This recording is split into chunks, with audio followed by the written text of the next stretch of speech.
Hello friends, welcome to defence matrix. तो जैसे जैसे समय बीतता जा रहा है वैसे वैसे ऑपरेशन सिंदूर को लेकर और डिटेल्स निकलकर सामने आ रही हैं। और अब जो नई डिटेल निकलकर सामने आई है उसमें ये दावा किया जा रहा है कि पाकिस्तान के जो कंफर्म्ड लॉसेस हैं ये 9 प्लेटफॉर्म के हैं, जिसमें से 6 फाइटर एयरक्राफ्ट हैं, 2 हाई वैल्यू एयरक्राफ्ट हैं जिनके बारे में क्लियरली बताया नहीं गया है, एक C-130 ट्रांसपोर्ट एयरक्राफ्ट है और करीबन 10 के अराउंड जो कैव्स हैं और मल्टीपल क्रूज मिसाइल्स भी हैं। बाकी ये बात भी क्लियरली बताई गई है कि जितने भी यहाँ पर किल्स हैं ये एयर टू एयर मिसाइल से नहीं हैं, ये या तो एयर लॉन्च क्रूज मिसाइल्स से हैं या तो सरफेस टू एयर मिसाइल्स से हैं।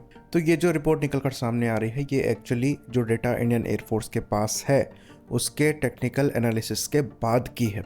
तो 2 हाई वैल्यू एसेट्स यहाँ पर जो डिस्ट्रॉय किए गए हैं उसमें से एक मोस्ट लाइकली इनका एवैक्स एयरक्राफ्ट है जो कि पाकिस्तान के अंदर करीबन 315 किलोमीटर के डिस्टेंस पर शूट डाउन किया गया है। अभी मोस्ट लाइकली यहाँ पर हम इसलिए कह रहे हैं क्योंकि यहाँ पर चांसेस एग्जिस्ट करते हैं कि ये दूसरा इलेक्ट्रॉनिक वॉरफेयर एयरक्राफ्ट भी हो सकता है। तो ये एक हाई वैल्यू एयरक्राफ्ट है, ये तो कन्फर्म है, या तो ये आपका एवैक्स है या फिर एक इलेक्ट्रॉनिक वॉरफेयर एयरक्राफ्ट है। अब पाकिस्तान के पास जो इलेक्ट्रॉनिक वॉरफेयर एयरक्राफ्ट है ये डसॉ का फैल्कन DA-20 है। ये नंबर 24 स्क्वाड्रन को बिलोंग करता है और इसको नूर खान बेस में रखा गया है। तो इस एयरक्राफ्ट के शॉट डाउन होने के भी चांसेस यहाँ पर है। तो क्योंकि यहाँ पर 300 किलोमीटर अंदर पाकिस्तान के एयरक्राफ्ट शूट हुआ है तो ये S-400 किल ही है। और यहाँ पर जो मिसाइल यूज़ करी गई है ये 40 N6E है जो कि 400 किलोमीटर के डिस्टेंस तक टारगेट को शूट करने में सक्षम है। वहीं पर फाइटर प्लेटफॉर्म की बात करें तो करीबन 6 फाइटर एयरक्राफ्ट यहाँ पर शूट डाउन हुए हैं। इसमें आपके मल्टीपल F-16 है, JF-17 है, इवन मिराज 3 भी हैं। स्पेसिफिकली अभी यहाँ पर नंबर्स नहीं बताए गए हैं, पर CDS द्वारा जो इंडिकेशन दिया गया है उसको देखकर ऐसा लगता है कि बहुत जल्द इसको लेकर भी डिटेल सामने आएगी। बाकी बुलारी एयरबेस में भी जैसा कि हम जानते हैं इनका एक एवैक्स जो है ये डिस्ट्रॉय हुआ है, साथ में एक C-130 एयरक्राफ्ट नूर खान एयरबेस में डिस्ट्रॉय हुआ है। तो टोटल 9 एयरक्राफ्ट इनके डिस्ट्रॉय हुए हैं। वहीं पर जो बाकी जगह के लॉसेस हैं जैसे कि जकोबाबाद एयरबेस में यानी कि शहबाज एयरबेस में जो मेंटेनेंस हैंगर को स्ट्राइक किया गया है उसके अंदर जो मेंटेनेंस के लिए एयरक्राफ्ट खड़े होंगे उनकी डैमेज को यहाँ पर इंडियन एयरफोर्स ने सामने नहीं रखा है। इसके पीछे रीज़न ये बताया गया है कि पुख्ता सबूत उसको लेकर हमारे पास नहीं है। अगर ऐसी कोई डैमेज हुई भी है अंदर तो जो रैकेज है वो हैंगर से बाहर फिलहाल नहीं निकाला गया है, या फिर हो सकता है ये चीज़ रात में करी गई हो ताकि सैटेलाइट में ये चीज़ें ना आए। बाकी जो C-130 ट्रांसपोर्ट एयरक्राफ्ट लूज किया गया है पाकिस्तान द्वारा ये इंडिया की ड्रोन स्ट्राइक में गया है। बाकी एक ब्रह्मोस और स्कैल्प की स्ट्राइक में पाकिस्तान ने अपने चाइनीज़ विंगलुंग सीरीज़ के मेल UAVs को भी लूज किया है।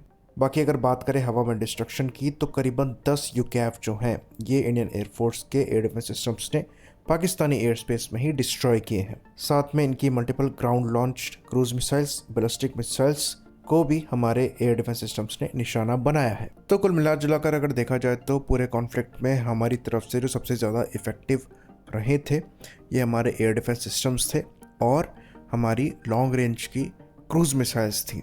तो पाकिस्तान द्वारा काफ़ी ज़्यादा कोशिश करी गई कि जितनी डैमेज इंडियन एयरफोर्स द्वारा इन्फ्लिक्ट करी गई है उसका कुछ पोर्शन भी वो इंडिया की तरफ कर पाएँ, लेकिन हमारे एयर डिफेंस सिस्टम्स की वजह से उनको भारी नुकसान भी हुआ और वो प्रॉपरली अटैक कर भी नहीं पाए। पूरी कोशिश इनके द्वारा करी गई कि कम से कम S-400 को निशाना बनाया जा सके ताकि इनको क्लियर एयर स्पेस मिले अटैक करने के लिए, पर उसमें ये सक्षम नहीं रहे और शायद इसी कोशिश में इन्होंने अपने मल्टीपल एयर एसेट्स लूज किए हैं। बाकी जो UCAV और क्रूज मिसाइल्स इनकी शॉट डाउन हुई है वो अलग। तो पाकिस्तान एयरफोर्स को भारी नुकसान हुआ है जिसमें सबसे बड़ा पार्ट इनकी वीक एयर डिफेंस है। बाकी अगर एयर टू एयर कॉम्बैट की बात करें तो PL-15 के साथ BVR में डेफिनेटली इनके पास एक एज था। इंडिया की साइड से जहाँ तक हमें पता है मीटियोर इस्तेमाल नहीं करी गई है। कुछ जगह पर यह तक कहा जा रहा है कि हमारे पास अभी मीटियोर है नहीं, लेकिन इसका कंफर्मेशन हमारे पास नहीं है। पर यह बात ज़रूर है कि इंडियन एयरफोर्स की सर्विस में इंडिया में आने के बाद रफाल में मीटियोर नहीं देखी गई है किसी भी मेजर इवेंट्स में। एक फ़ोटो अवेलेबल है इंडियन रफाल की मीटियोर के साथ, लेकिन वो भी फ्रांस में खींची गई थी। ऑल्दो 250 के अराउंड इनिशियली हमने मीटियोर्स ऑर्डर करी थी।